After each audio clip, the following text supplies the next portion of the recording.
What up, squad? D20 here, and I gotta talk to y'all about this new game that's been rocking my world, Remnant 2. I was a really big fan of the first Remnant from the Ashes.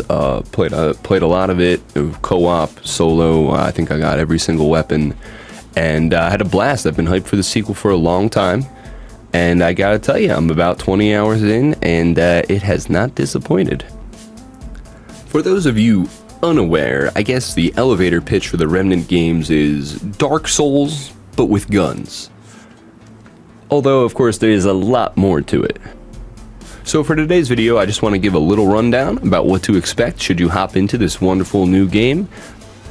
I'm going to try to do so, keeping it as spoiler-free as possible, but you are going to see some gameplay from a couple of the first bosses and some of the earlier levels, nothing big. Basically, the gameplay loop of Remnant introduces you to a new world. You kill various bad guys, talk to various NPCs, learn various lore, and upgrade various weapons and gear. The game really does strike a good balance of feeling satisfying, like you're powerful and running through mobs at times, and challenging and difficult at others, where you'll die at a boss or at a particular junction with a lot of enemies and have to go back to the ward, which is basically your base, and try to upgrade some guns or weapons or switch your weapons out and try a new approach. There's also a class system, so while you're not locked into the class that you start, you can choose a secondary class and always change your primary class, so don't feel too locked in by the class you pick at the beginning, because there's always room to upgrade. While you're not hitting Bethesda levels of character customization, there's a decent amount of features you can put on your character. Half the time they're going to be wearing all the cool armor and such you're picking up, so it doesn't matter too much.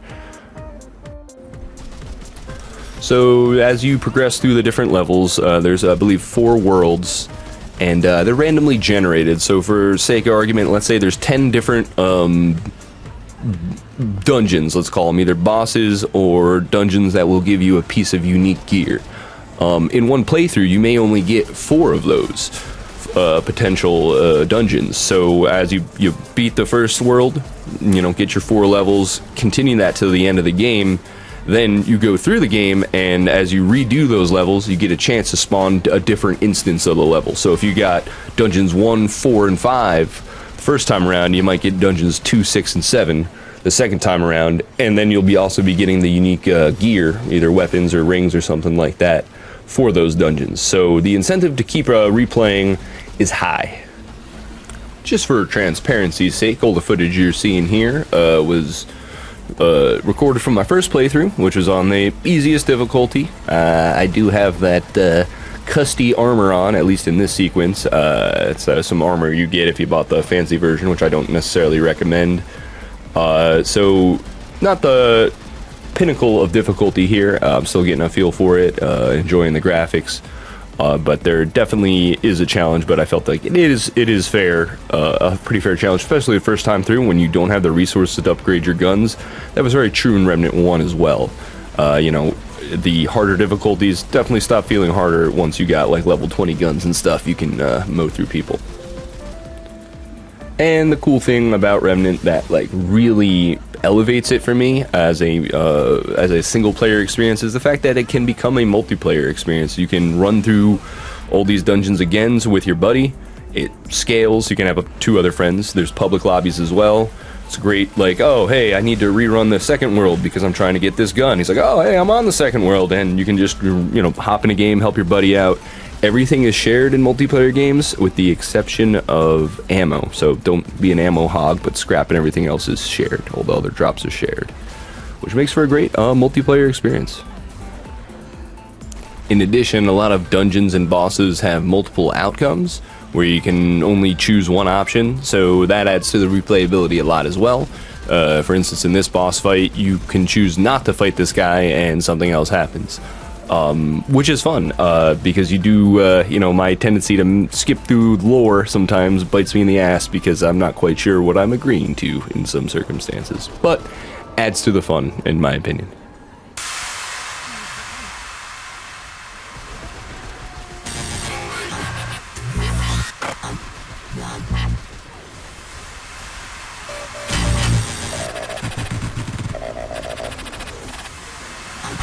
So within a couple moments of playing this game, I knew I was in love, and I knew I was going to have to make a review for it. But it's hard to put to words exactly the charm of the Remnant games, particularly the sequel, which has surpassed the original in almost every way. I'm about 20 hours in as of this recording. Yes, the combat is crisp. The guns all feel unique and have really fun powers and modifiers and abilities you can add to them. Yes, the level and weapon design and enemy design is varied and interesting. And yes, it does toe that delicate balance of, especially for a game that has to appeal to multiple levels of players, where I feel really strong and I'm having my power fantasy shoot 'em up, a fun arcadey game at some points, and at other points I'm like really thinking and I'm really trying to min-max my gear and really think hard for an approach to kill a boss that I'm having. Also, the varieties of levels that you encounter has really been improved since Remnant 1. In addition to your regular shoot 'em up levels, there's a whole lot of puzzles, platforming segments. The voice acting is pretty top notch, and there is a lot of story and lore that you can get if you read all the little books that you find and really talk to all the characters.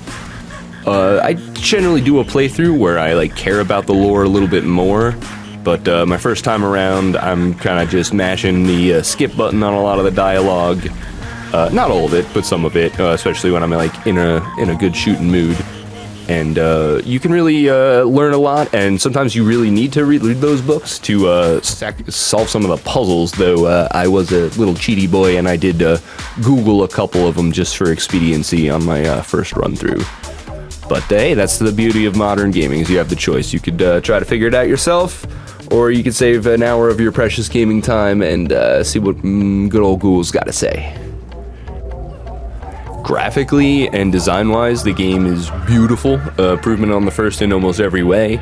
A complaint I kind of had about the first one was that it could be a little of a lot of the same, feel very similar from world to world and stuff, and this sequel definitely made an improvement on that. It's definitely a distinct feel, and the repetition of it feeling kind of grindy, especially after you beat the campaign a couple times, while I can't really say for certain about Remnant 2 at this point, it does feel like there's a lot of things in place to really make it feel fresh on every playthrough, or fresher. Another interesting thing that I found about Remnant 2 as I was playing it was how often I was reminded of other good games while I was playing it. As some of you may know, I was really hyped for Back 4 Blood when it came out, and by the time the developers gave up on it, it was a really good game. And I did get a lot of those vibes playing Remnant, in addition to the overgrown, demonic kind of tentacles and stuff on everything.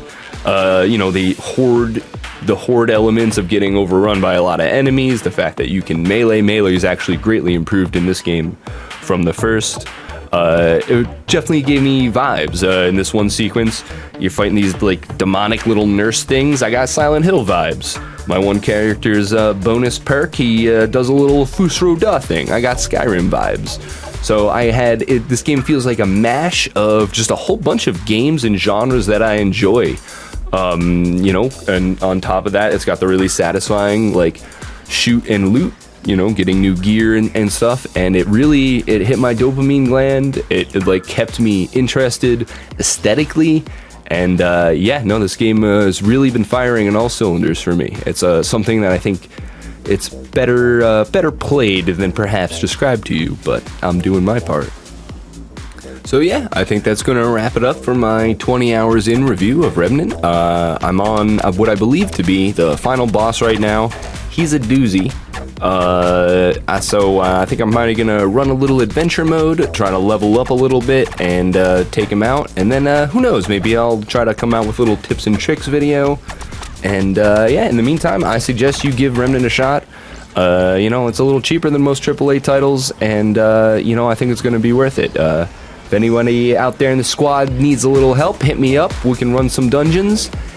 Alright, squad. Thanks for watching. I've been D20, you've been great, and I'll catch you next time.